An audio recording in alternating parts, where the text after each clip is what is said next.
Maysa ti local government unit ti Marcos kadagiti tallo ang munisipalidad iti Ilocos Norte ti mawat ti sertifikasyon daytoy ket ti 2018 National Anti-Drug Abuse Council Performance Award at ti Marcos ket isu iti kaunaan ang munisipalidad iti probinsya ana sertipikaran a drug cleared municipality itay napan atawen. Wanta nakiktot kami pa idi. Siyempre, kami nga expectar nga aday ti mawat may nga award no Yes, pay iti regional talaga nga Marcos adapen man awat mi di region idin. Di mo expectaran nga dati gayam kat ning validate pa iti national. Nakakasak ka ma talaga. Tay ko na tayo kadagupan amin nga munisipyo ken cities iti interong Ilocos Norte. Karaman iti Marcos. Si papanakkel ni Mayor Rufel Pambid anang ibaga at Marcos ket nakagunod iti 90 apuntos no sa dinno amay kadwa karagiti tallo ang munisipalidad ang nakaipayan ti certificate imuna ti Ilias San Nicolas ang nakagunod iti 95 apuntos ken may katlo ti Ili ti Bacara ang nakagunod met iti 86 apuntos.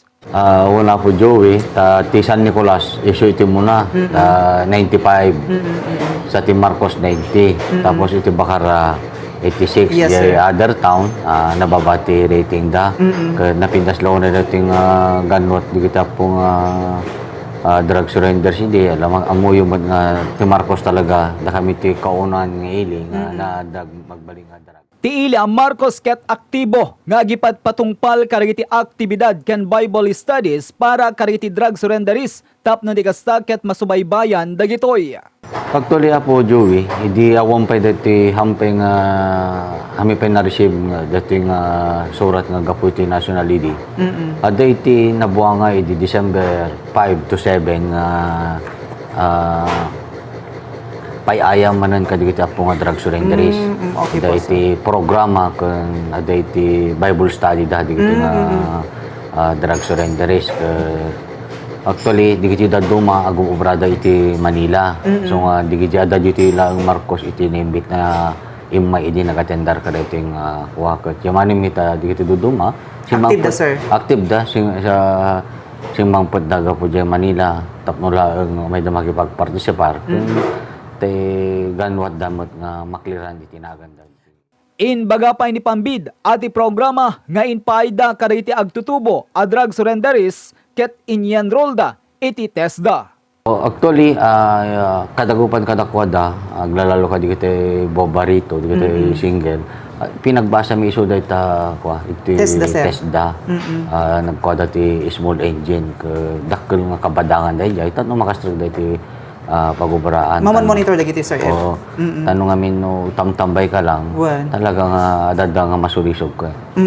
Aktibo dagiti pan nakabagi ti linteg ken barangay officials amang bisbisita kadagiti drug surrenderies. Adda iti binulan nga ubobran di kita po nga PNT mapandasususuran di kiti barangay in cooperation di kita po nga barangay officials di kiti barangay officials amudan di kiti nga drug surrenderies imo-monitor da di kiti every month imo-monitor iti barangay officials di kiti united kadagiti barangay officials nga pagrum maganda kadagiti ka barangay da nga drug surrenderies nga may monitor da so nga tinarigat lang yung monitor tan di kiti awan itoy sapay kumata na impampaminsan danti na ikatkareta nga In panakkalpay ni Pambid at ilinak ornos kental na iti ilida ket awanen dagiti pagbutbutngan dagiti kakailyanda. Kas makita tayo Joey, nalimpyo iti ilimi, manipod ti dating tawon, kung dati naglabas ng tawon, awamot iti napaspasamak nga madi iti dating ilimi. Yung yamanong mi, kadigiti apo nga kalugaram mi, nayat damot nga makitinunos iti gobyerno. No, ada di kita madlaw da, ibaga damot nga, aglalalo kadigiti PNP, handamot nga, agsarsardeng talagang agman ka digiti barbarangay mi dalalo tatata duwang istasyon dati da kada kami ada iti PMFC kan dati istasyon mi nanayunan digiti apo nga kapulisan mi ti PMFC nga isu dati agmaman iti checkpoint kan sol ti kada barbarangay tapno mabuktak digiti tao nga hanga taga